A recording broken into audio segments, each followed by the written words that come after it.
church over in there? No, there's still no.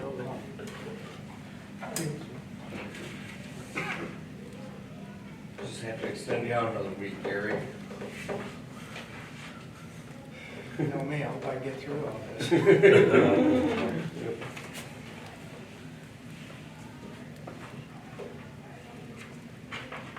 I think it's a guest speaker today. I think it's Pastor Tim, so. I left this morning for a cruise.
Morning. Oh.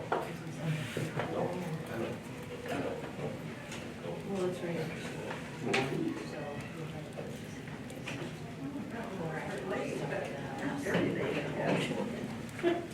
Speak on it. How would we be driving?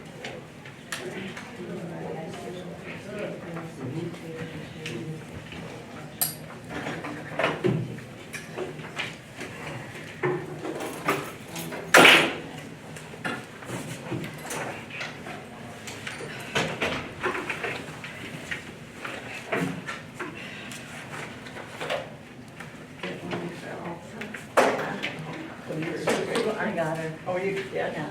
She's gonna be here today. Oh, is she? Yeah. Oh, okay. Gray's gonna stay in the lobby there, Oh, so he doesn't get cold. God bless him.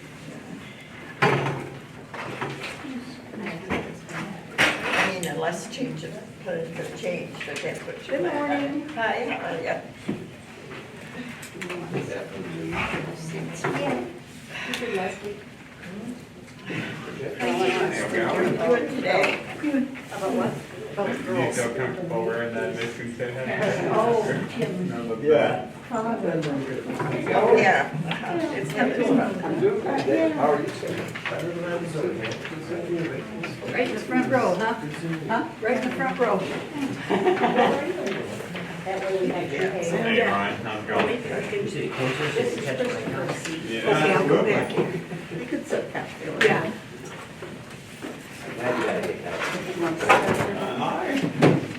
I'm not sure if anybody else did. okay, I'm gonna get started. We got quite a bit of stuff to cover here, but before we do, last week Pastor Tim, as part of his sermon, was talking about the widow's mite. And I just happen to have a widow's mite. Oh, really? Which I'm going to pass around so all of you can see it. This is a widow's mite that dates from the 1st century BC. So a little before the time of Christ, but it's what a widow's mite would have looked like. And this is a Roman nail that dates from about 50 years after the time of Christ. Now obviously that's not a big enough nail to crucify somebody with, but you can get an idea of what a nail would have looked like on a bigger scale that the Romans would have manufactured. So once again, here's, you can see a widow's mite. You can see what she dropped in the offering that Jesus commented on. And pass it around, and when it's done, it'll end up over here. She is coming, but she'll be sick. Last week, we talked about the Persian period, which was the period when the exiles returned from the captivity in Babylon. And about 42,000 Jews came back from Babylon. The vast majority of the Jews remained in Babylon. They never returned. And towards the end of the Persian period, which lasts about 200 years, in which they ruled over Palestine. Towards the end of that, a leader was sent to Palestine from the Persian king. His name was Nehemiah. And he was sent there to make the city safe, to build the walls, etc. And what we learned about Nehemiah was that he began to really narrow the foundation on what it meant to be a Jew. In other words, they became much more nationalistic and excluded outsiders from that point on. And then also after him came the religious leader who was Ezra. And he brought religious reform to Israel. And from his time on, what became important in being a Jew was keeping the law. The law and your adherence to the law was more important than the fact that you were a descendant of Abraham. It was still important, but your adherence to the law was the mark of being a true Israelite. We also learned that at the end of that period, the Old Testament was in place that we have today, in the form that we have it today. And that probably Ezra and his scribes were involved in putting it into its final form. So now we're going to look at the next empire that affected the Jews after Persia. And look at your notes, Daniel chapter 8, verses 1 through 8 and 22. In the third year of the reign of King Belshazzar, a vision appeared to me, Daniel, after that which appeared to me at the first. And I saw in the vision, and when I saw, I was in Susa, the citadel, which is in the province of Elam. And I saw in the vision, and I was at the Ulai Canal. I raised my eyes and saw, and behold, a ram standing on the bank of the canal. It had 2 horns, and both horns were high, but one was higher than the other, and the higher one came up last. And I saw the ram charging westward, and northward, and southward, and no beast could stand before him, and there was no one who could rescue from his power. He did as he pleased, and he became great. Now in this vision, Daniel had a vision of 2 beasts. One is a ram charging westward, northward, and southward. And he also sees a ram standing there, or excuse me, not a ram, but a goat. He saw a ram standing with 2 horns, and one was higher than the other. Now, who is pictured by that beast with 1 horn higher than the other? Persian Empire. The Medes and the Persians. The Persians became dominant over the Medes. And then he sees the goat charging westward, northward, southward. Nothing can stand before him. What is that empire that would come after Persia? Greeks. Okay. Verse 5, and as I was considering, behold, a male goat came from the west across the face of the whole earth, where we just went through this. He had a horn. He came to the ram with the 2 horns. He had a horn, conspicuous horn between his eyes. And I saw him come close to the ram, and he was enraged against him and struck the ram and broke both his 2 horns. And the ram had no power to stand before him. But he cast him down to the ground and trampled on him, and there was no one that could rescue the ram from his power. So we've already said the meaning of the goat is the empire of Greece, which came after Persia. We read in Daniel chapter 10, verse 20 and 21, then he said, do you know why I have come to you? This is Daniel, and he has an angelic visitor. But now I will return to fight against the prince of Persia. And when I go out, behold, the prince of Greece will come. But I will tell you what is inscribed in the book of truth. There is none who contends by my side against these except Michael, your prince. So here this angel is describing a war that's going on between a prince of Persia and a prince of Greece. Who is he referring to?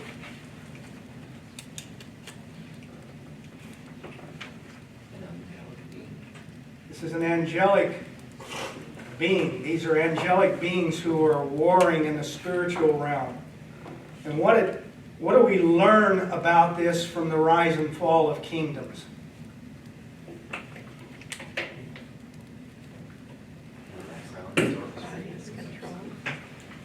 While there are things that are happening on the earth in the rise and fall of kingdoms, Still in control. there are things that are happening in the heavens that are affecting the events upon the earth. There was an angelic being called the Prince of Persia. This is not a good guy, it's a bad guy. And the Prince of Greece, another bad guy, is coming to war against him so that Greece could rise in prominence and power. That also tells you that in Satan's kingdom, everything isn't hunky-dory. There's a war that goes on among the satanic angels for prominence and power. So the war between Greece and Persia not only involved earthly princes that were fighting, but it also involved heavenly princes. Now, who was the earthly prince of Greece being pictured here who was to come?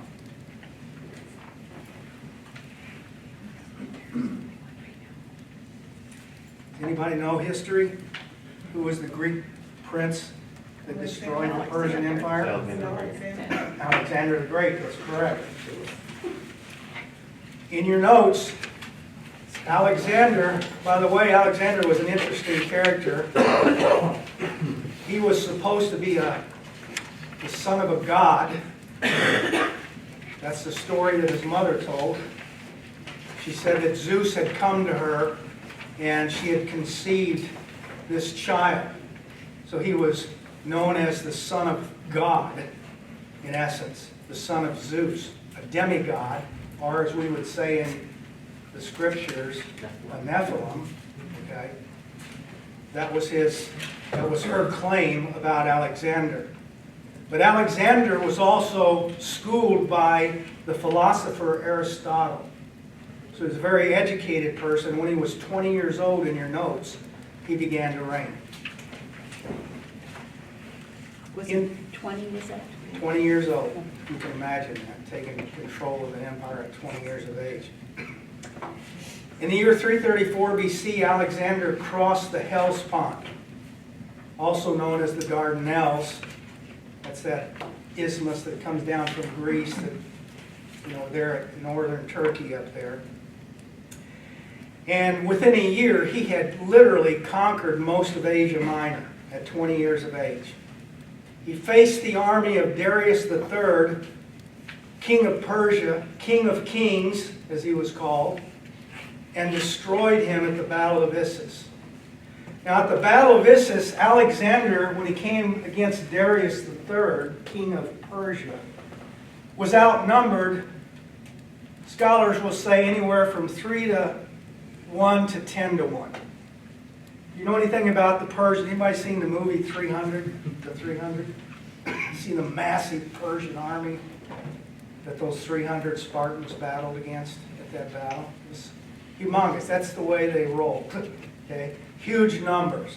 Lumbering bear, as Daniel had seen Persia pictured. But the Greeks fought a different type of battle. Anybody ever studied World War II history?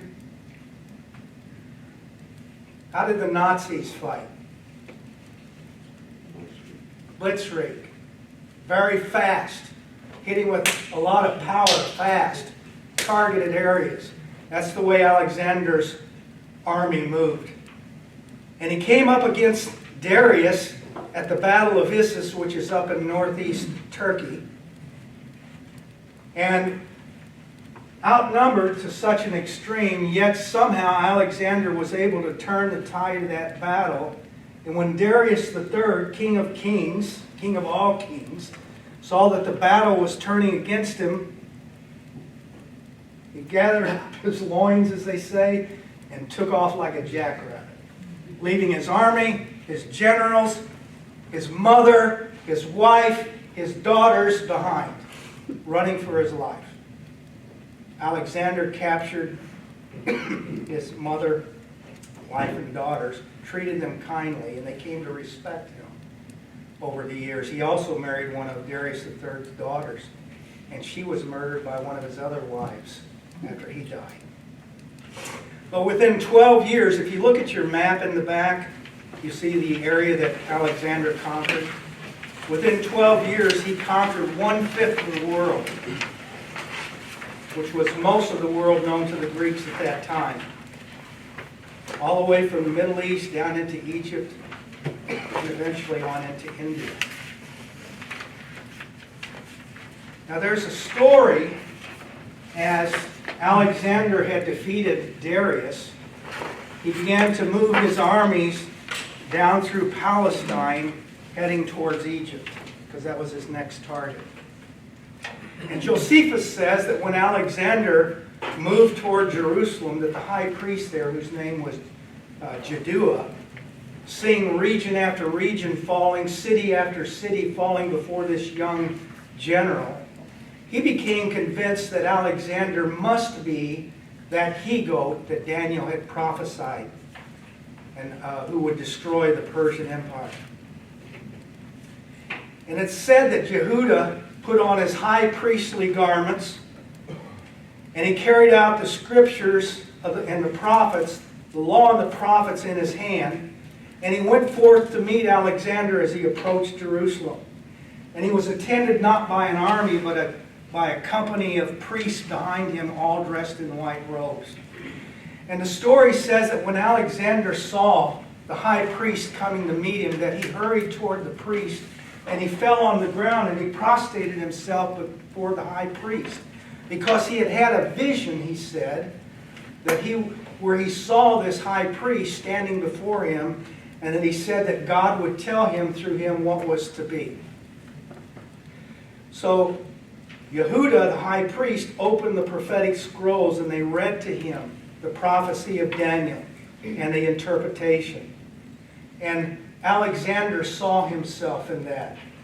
And he gave them gifts, and he sent them back, and he said that no one would ever touch Jerusalem while he was ruling.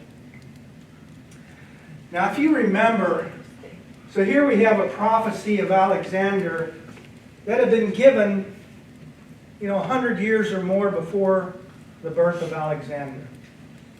And we also had, in the book of Isaiah, if you remember, about 200 years before his birth, the king of Persia, who would set the exiles free to return home, was named by name by the prophet Isaiah. Cyrus was his name.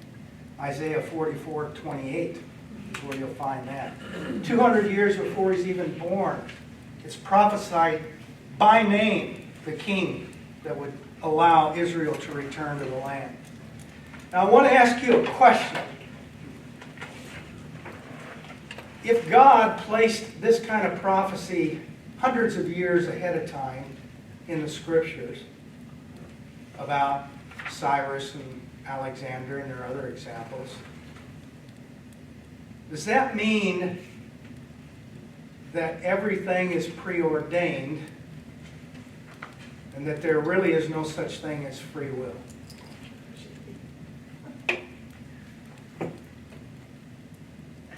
Absolutely not. Is this a trick question? If God, This is a question that's been debated for centuries. And we're going to solve it here today. It depends, are you Arminian or are you Calvinistic? What is an Arminian believe? Arminians do believe that God has free will. They acknowledge God's sovereignty, so when they read Revelation, they still say God wins, there's no way Satan can win. But an Arminian believes God does indeed give us free will. So in passages like this, they can still say God, who is all-knowing, just knows the free will actions that people will eventually take. Compared to a Calvin, most Calvinistic on the side of the spectrum, they don't believe we have free will. Because God is so sovereign, everything is ordained in the exact way God has predetermined. And what does a hyper-Calvinist believe? A hyper-Calvinist believe? I'll let you tackle that one. What does a hyper-Calvinist believe? Okay. A hyper-Calvinist believes that there are people who are preordained to go to heaven, and there are other people who are preordained to go to hell, and you have no choice in the matter. Is that basic Presbyterian belief? That's an extreme Presbyterian belief called hyper-Calvinism. But Calvinism believes that things are preordained. In other words, they were set in motion the moment that God began to create. Everything was set in motion. It just rolls forward according to His will. You really don't. You think you have free will, but you really don't. Okay. Here's one of the easiest ways to understand this. I came across when I was reading C.S. Lewis, the Screwtape Letters. Anybody ever read that? Wonderful little book that he wrote. If you think about creation, the universe is space, time, and matter. It's all one thing. You can't separate it, space from time from matter. Okay? It operates in every space and time we experience. But how do we as humans experience time? Linear. It's a succession of events. As humans, we live in the present, but what I just said is already in the past. It's frozen in the past. Okay? And what is going to happen in the next second is in the future. Now it's already past. Okay? So we're living in a present as human, but we see things, from the past, present, moving into the future. God exists in what sort of a state? Outside of time. And what does that mean if He exists outside of time? You can see it all going on. That's exactly right. With God, we kind of think of God, thinking about things that happened back then, and looking at seeing things that can happen in the future, because that's the way that we think. But God does not exist in that way. God exists in an eternal present, where everything that ever was and everything that will be is right now. Okay? So if God is in an eternal now, then does it mean that if He's observing you making your choices, that He's forcing you to make those choices? No. Because there's no future or past with Him. He's eternally now. So everything that you ever did or ever will do, He sees now.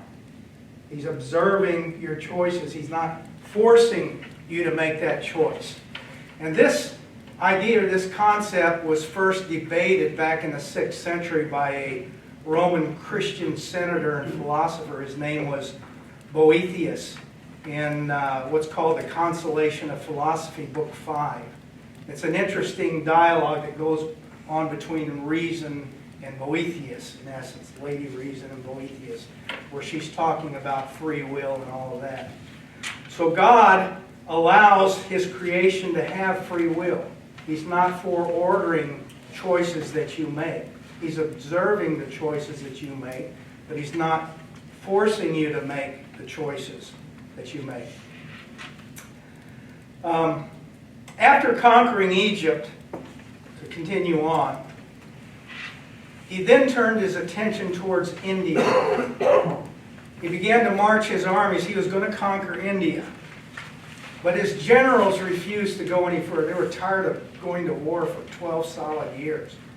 And they said, we're not going to do this. And so He turned back to Babylon. And look at verse 22. As for the horn that was broken, verse 8. Then the goat became exceedingly great, but when he was strong, the great horn was broken. And instead of it, there came up 4 conspicuous horns toward the 4 winds of heaven. As for the horn that was broken, in place of which 4 others arose, 4 kingdoms shall arise from his nation, but not with his power. Now when Alexander returned, remember he's 32 years old now, but he returns to Babylon. When he gets back to Babylon, he falls mysteriously ill. His body is racked with a high fever. He can't speak. He can't respond. And his physicians are working furiously because they know there are two possible options or outcomes of this, and each one of them is terrible. Because if they succeed in bringing the fever that he had down, it's very possible that he would have brain damage from that. If they did not succeed in lowering that temperature and healing him, then the consequences would be world-shattering. He would die. So they worked feverishly, but to no avail. And the story goes that Alexander's generals came to him and asked, "Who do you want to rule your kingdom after his death?" Some say that he couldn't respond, so there was no answers. Others have written that his response was, "To the strongest shall go the kingdom." At any rate, after he died, the kingdom divides into four. His four strongest generals divide Alexander's kingdom. That's where that prophecy of the horn being broken and four others coming up after it. Lysimachus took Thrace. If you look at your map again in the back, Thrace is sort of like in northeast Turkey. Seleucus Nicator took Syria. Ptolemy took Egypt. And Cassander took Macedonia and Greece.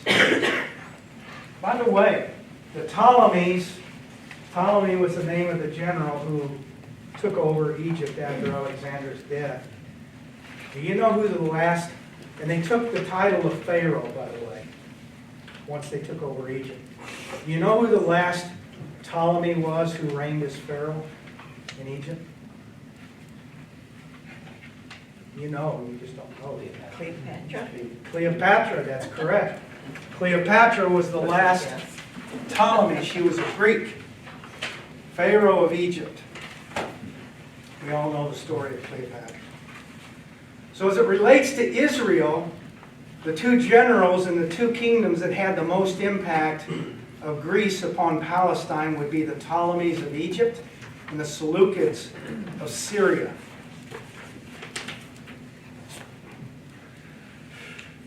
Both of them would fight over Palestine in the years ahead. So let's look at the Jews under the Ptolemies to begin with. In your notes, Egypt took control of Palestine in 301 BC, and they held it to 198 BC. And under the Ptolemies, the condition of the Jews was pretty good. They were tolerant of them. It was peaceful.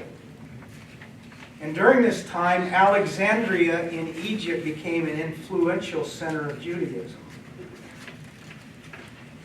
So Jews had already moved down into Egypt. They were actually serving as mercenaries guarding the southern border of Egypt before this period. But in the decades after the Ptolemies took control of Egypt, the Jews began to move into Egypt in huge numbers, and primarily to Alexandria. And by the time of Christ, it's estimated that there were 1 million Jews that were living in Alexandria. And this became known as the diaspora. 1 million or so Jews in Egypt, hundreds of thousands of Jews up in Babylon, on up into Turkey and other areas. Way more outside of Palestine that were in Palestine. But I want you to think about something for a minute. If all of these Jews that moved to Egypt and stayed in Babylon and other places like that and never went back, can you think of any problem that might have arisen from that? They're forsaking the temple. They're not worshiping at the temple anymore.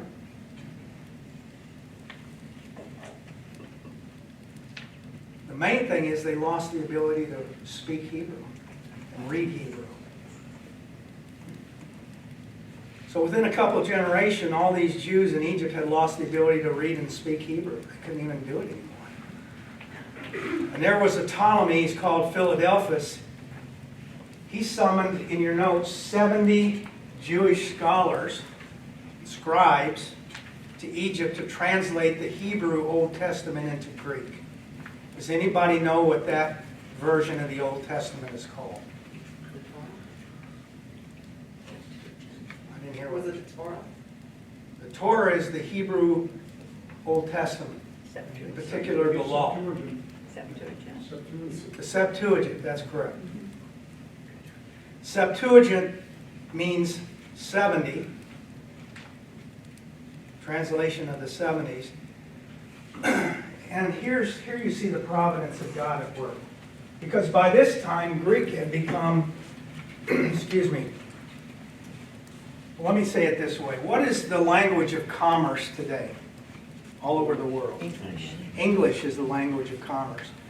At that time, Greek had become the language of commerce. So Greek was spoken all throughout the empire. Babylon, Egypt, up into Greece, eventually up into Rome. So by translating the Hebrew Old Testament into Greek, what did this allow? People will read it. Yeah. It allowed people throughout the empire to have access to the Hebrew Scriptures once more, who didn't understand Hebrew anymore. What version of the Old Testament did Jesus and the apostles use?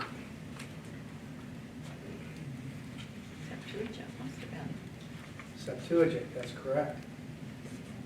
When Jesus read out of the Old Testament, he also could read Hebrew, but most likely they were reading out of the Septuagint. As a matter of fact, out of the Old Testament quotes that you find in the New Testament, which are about 300 of them, 2/3 come from the Septuagint. And the Septuagint also contained the Apocrypha, which are the non-canonical books that you still find them in the Catholic Bible and some others. And by the way, they were in the King James Version, the 1611 King James Version contained the Apocrypha. It was taken out about the 1800s by the Protestants. So let's look at the Jews under the Seleucids now. About 198 BC, there in your notes, King Antiochus the Great of Syria recaptured Palestine from the Ptolemies. And these were the kings of Syria, the Seleucids. And initially they were tolerant of the Jews as well.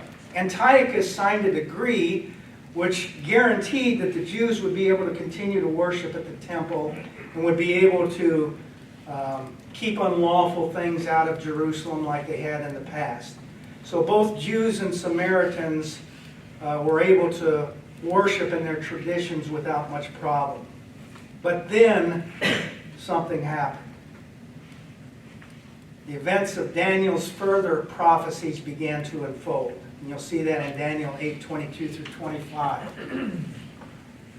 As for the horn that was broken, in place of which 4 others arose, 4 kingdoms shall arise from his nation. But they will not have the power that Alexander had, in other words. And at the latter end of their kingdom, when the transgressors have reached their limit, a king of bold face, one who understands riddles, shall arise. His power shall be great, but not by his own power. And he shall cause fearful destruction and shall succeed in what he does, and destroy mighty men and the people who are the saints. And by his cunning he shall make deceit prosper under his hand. And in his own mind he shall become great. And without warning he shall destroy many. And he shall even rise up against the prince of princes. And he shall be broken, but by no human hand. Who is this talking about? Christ? Well, it says he rises up against the prince of princes, who is Christ. So this is not Christ, it's someone else. Does it sound like somebody to you? It sounds like the Antichrist, doesn't it? It's actually referring to a king that we're going to see here next, who came to power under the Seleucids.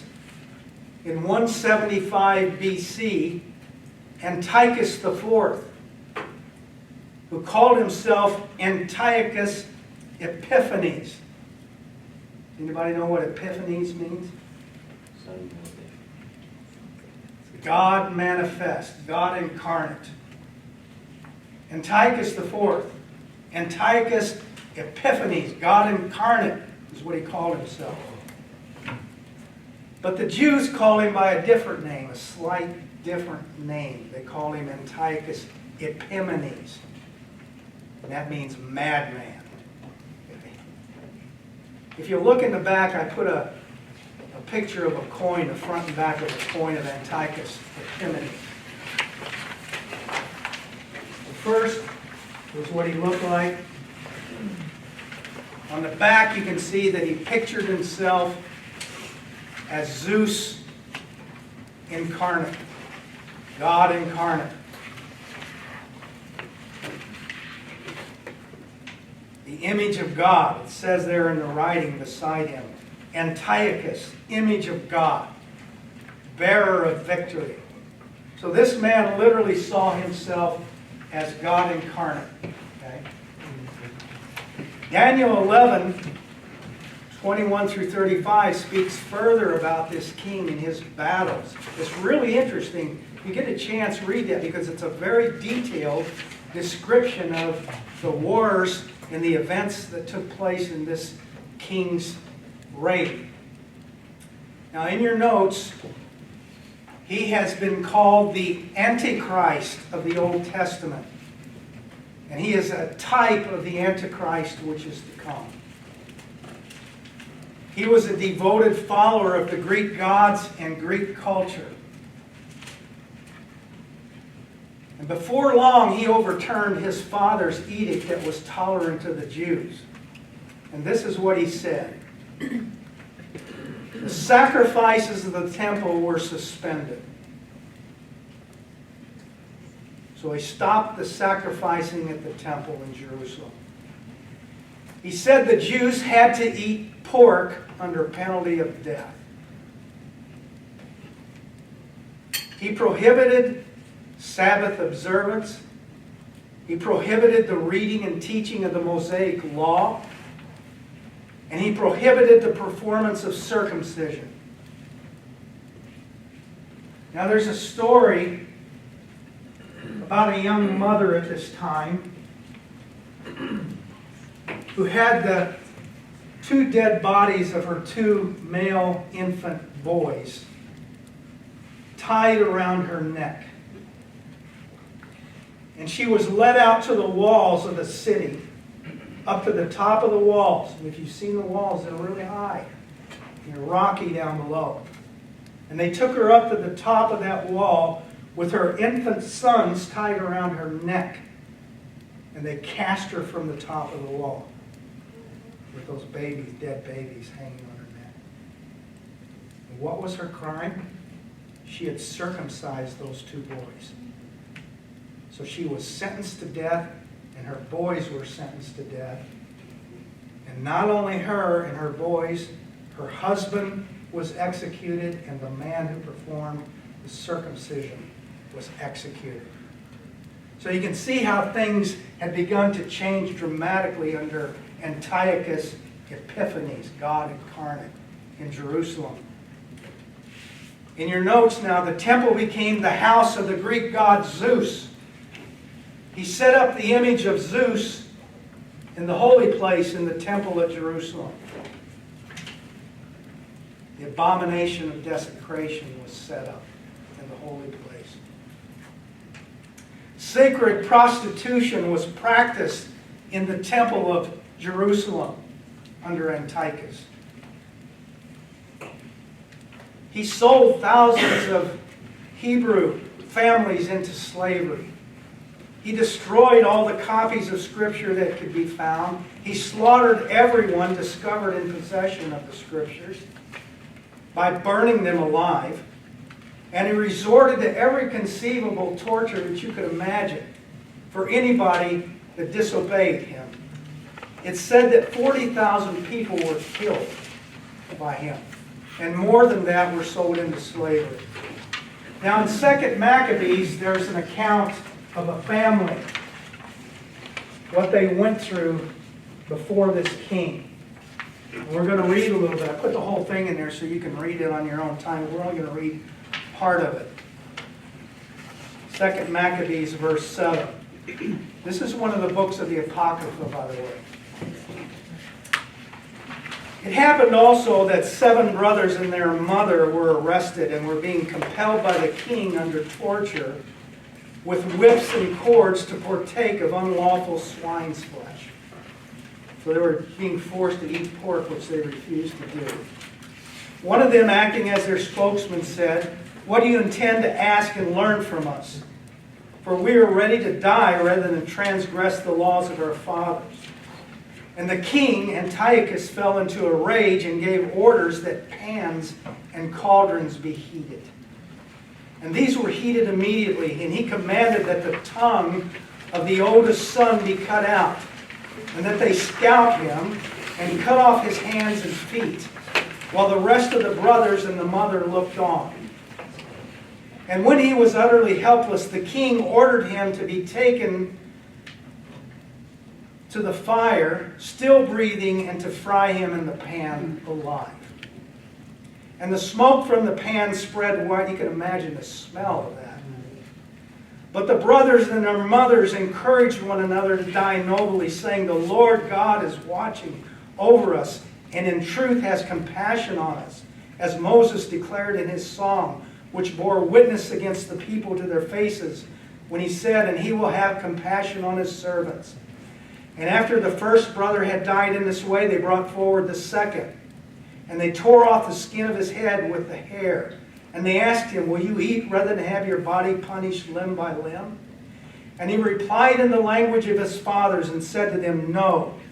Therefore he in turn underwent tortures as the first brother had done. And when he was at his last breath, he said, 'You accursed wretch, you dismiss us from this present life, but the King of the universe will raise us up to an everlasting renewal of life, because we have died for his laws.'"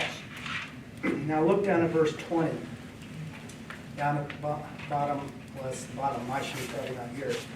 "The mother was especially admirable and worthy of honorable mention. Though she saw her 7 sons perish within a single day, she bore it with good courage because of her hope in the Lord. And she encouraged each one of them in the language of their fathers.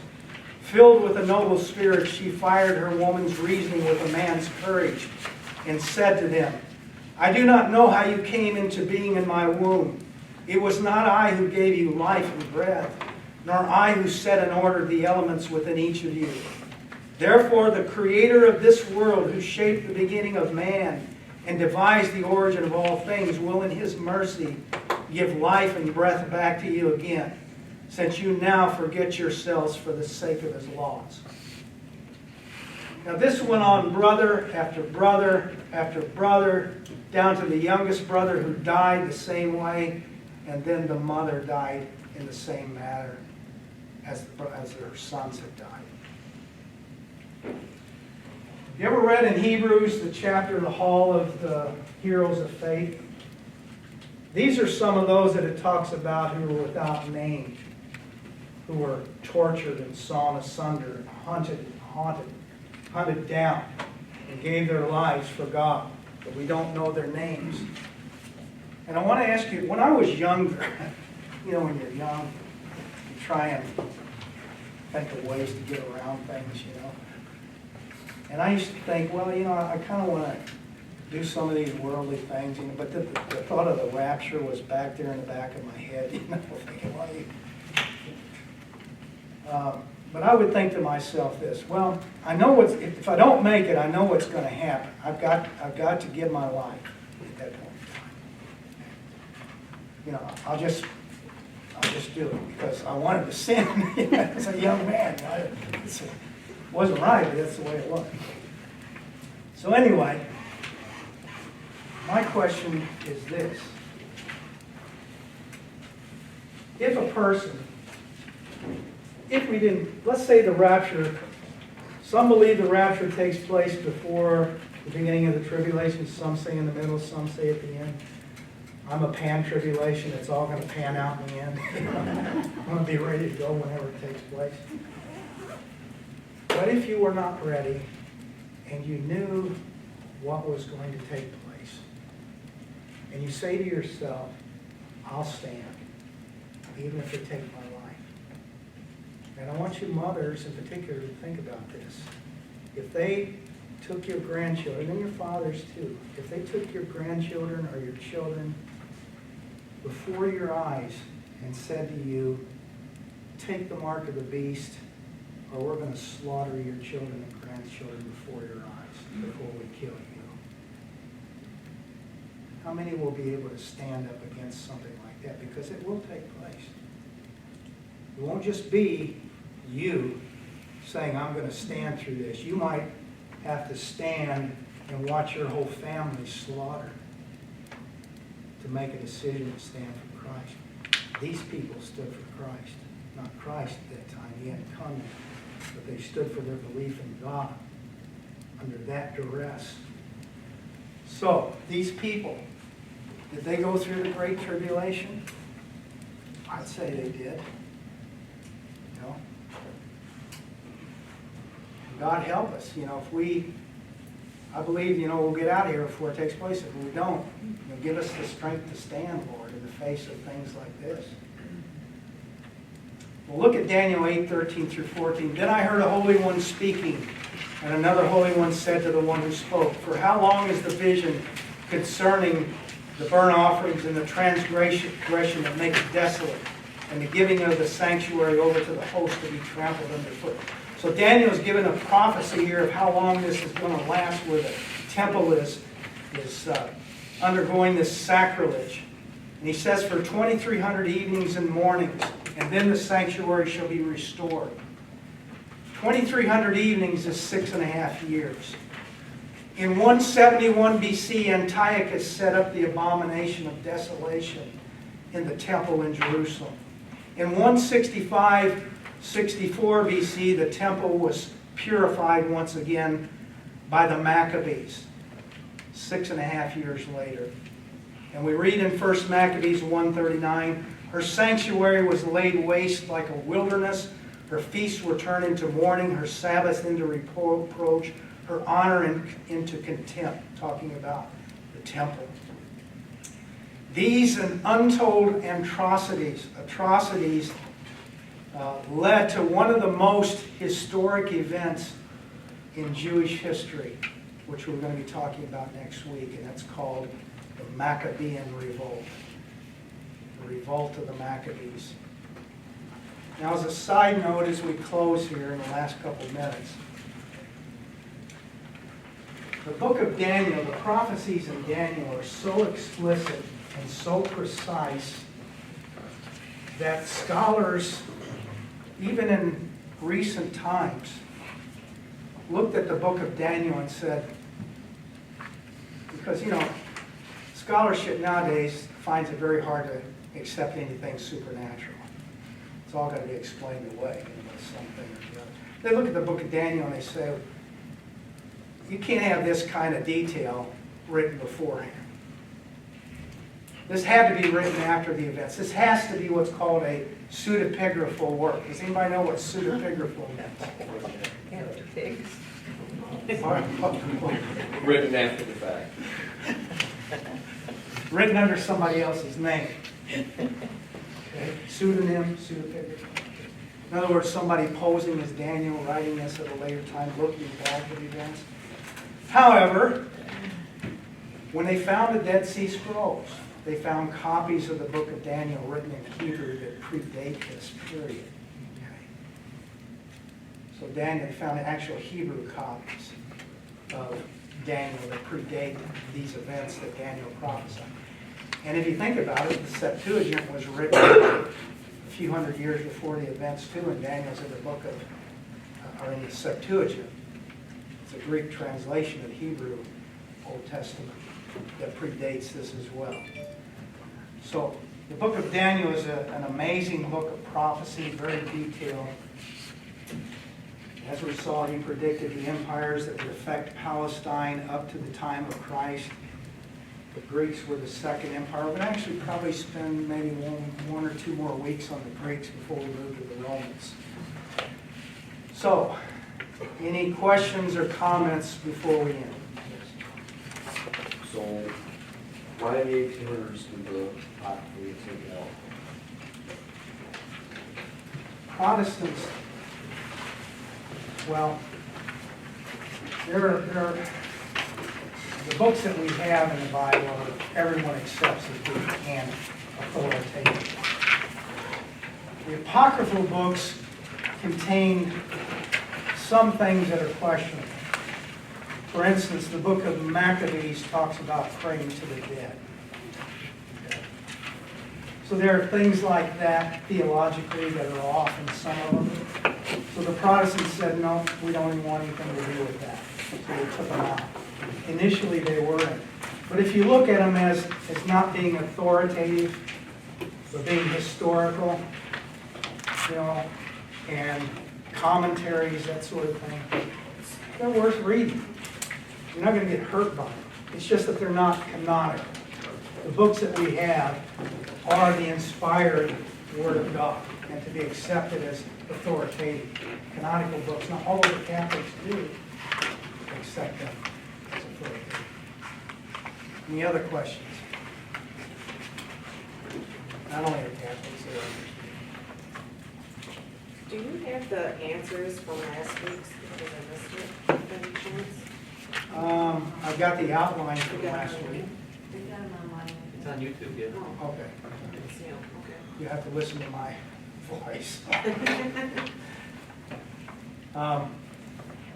All right. The Lord bless you and keep you, and make his face to shine upon you and give you his peace.